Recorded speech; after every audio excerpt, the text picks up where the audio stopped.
و انسان قوی، انسان موفق مثل تو کسی است بر علاوه که باز میگرده، مثل حالت اول خود باز نمیگرده که مثلا اینجا مثل شلپل بود، غم آمد باز خیسته باز شلپل است. نه، قوی تر میخیزه، توانمندتر میخیزه. این تاباوری خوب است که تو بعد از تجربه سخت قوی تر بخیزی. مثل که در سمینارهای قبلی میگفتیم ماشین کالوشی مثال میده، میگه زندگی مثل ماشین کالوشی از سختیاش، تو رو چرخ پیچ میده، در این دیوار دو دیوار اوتر میزنه، ولی وقتی مبروی پاک و ستر هستی.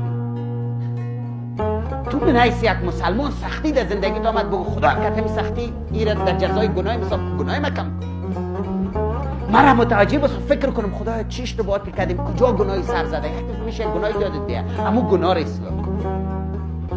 تو بعضی وقت من ایس مسلمان سختی زندگی رو مثل یک گشتوی فکر کن. همین یک گشتوی میده، یک جای غلط کار میکنم، بنده خدا را آزار میدم، تقلب میکنم، در دکانم قیمت فروشی میکنم، در شیر آب گت میکنم، یک جایی را حتما با پال پدر ناراضی ساختم، یک جایی یک کسی از من کمک خواست، امکاناتش داشتم کمک نکردم.